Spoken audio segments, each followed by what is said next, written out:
Dito di, sa banyo di. Para di ka maulang magpinilaw ta. Magkuhan sa ta. Uniform. Sama na grapes. Awa pa na hugas be. Wala pa na hugasan. Sa video ko. Diyos sabi, nag-ilis si rin. Pares kang mabi. Dahil mag-disturbo nga imbis magkinilaw na. Magkinilaw. Aray, ang watermelon. No, ka na pa bugnaw di ay. Pas nagmaayo di ha. Disturbo yun mo, papabigyo mo. Uy, sama ni Malasugi. Malasugi. Ato ibabad sa tubig ang kaning luya kay para dali na lang siya panitan.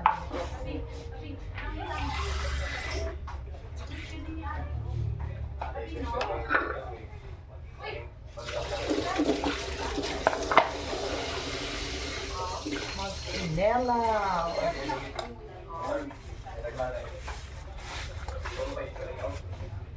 Ano sama na nga tarp?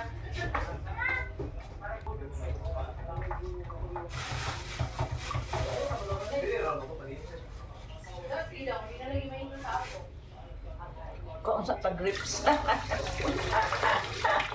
Kain muna ng grips. Ba naglangan-langan gyud mas magkinilaw. Kain muna tayo ng grapes.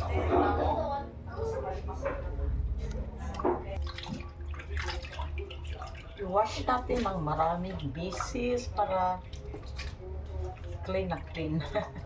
Kasi fish kinilaw. Hindi na lulutuin, siyempre. Pa.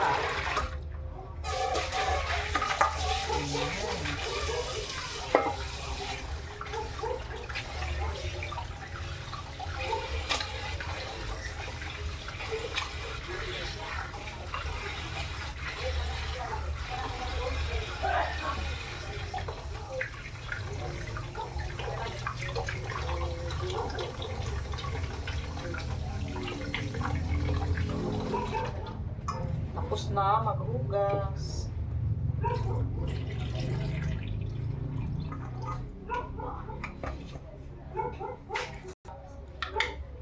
Tapos ibabad muna natin ito sa asin while maghiwa ng mga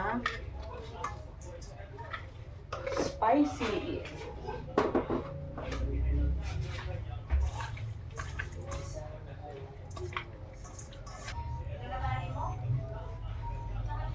Radish.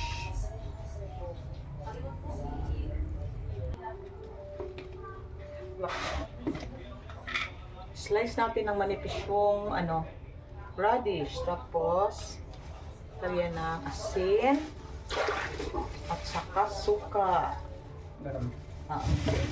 I-wash lang natin ito.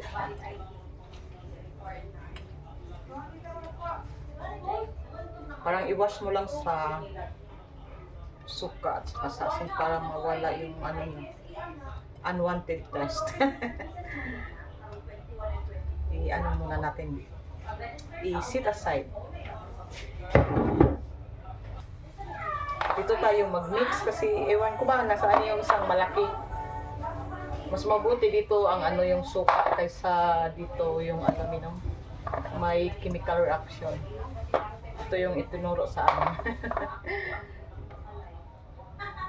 Lagay tayo ng suka, asin. Konti lang muna, dagdagan na mamaya.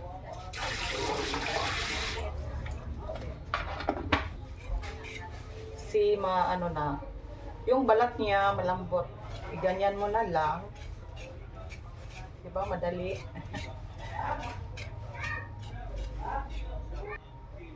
Ayan. Tapos na. I-ano na lang natin.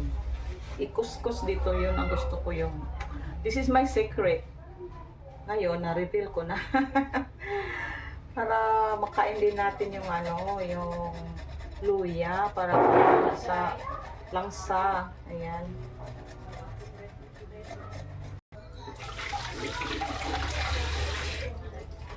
Ayan na yung luya natin, di ba? So fine. Pino. Ito na naman.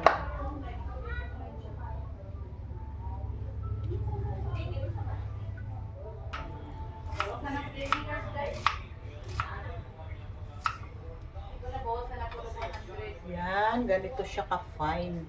Ito kasi ang gusto nila eh. Yung ano lang para hindi kasi kumakain yung iba ng spices.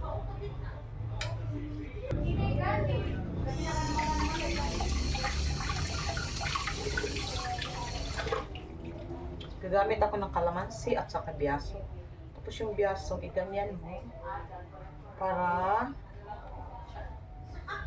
mag-juice pa siya ng marami. Pwede rin itong kalamansi iganyan.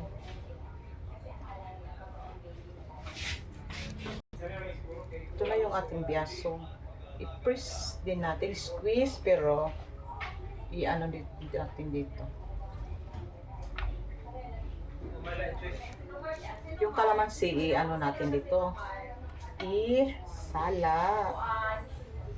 Diyan, paano yan? Sit aside para pangtanggal ng langsa mamaya sa ating kamay.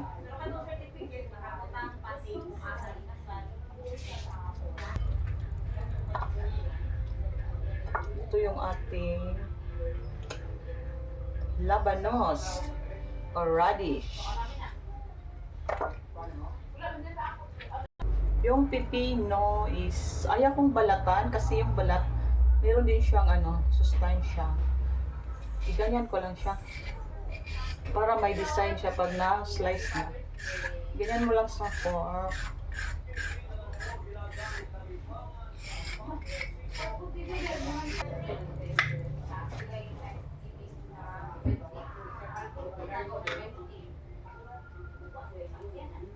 Ayan, di ba? Oh, ang ganda tingnan. Hindi ko yan binalatan.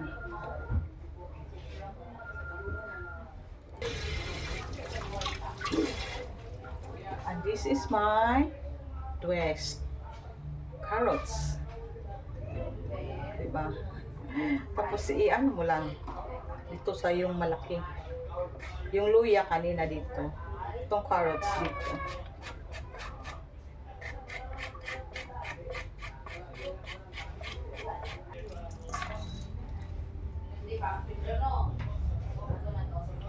Huhugasan natin to ng suka.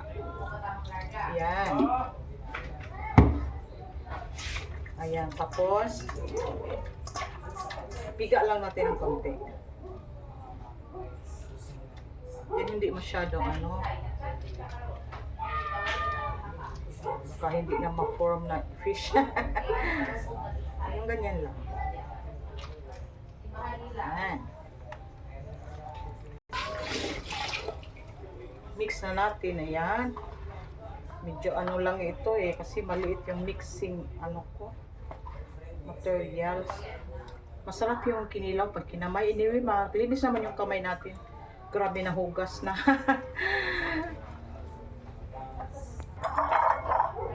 Ganyan natin yung sili.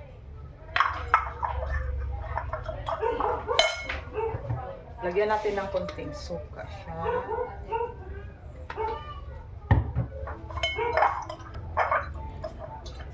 Ayan, naano ko na ng mabuti. Suka yung nilagay ko. Sasalain na lang natin.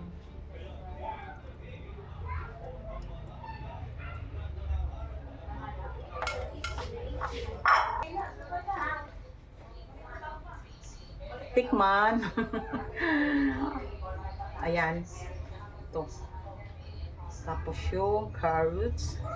Nasaan na ba yung maliit kasi yung sibuyas. Tikman na natin.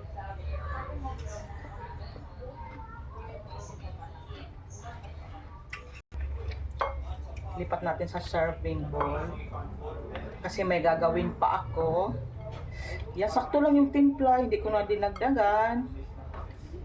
Planchado ko na kasi ito yung specialty ko.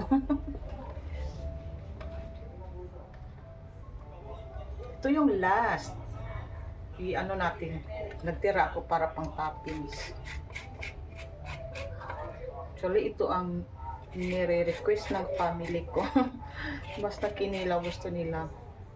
Ko ang gagawa.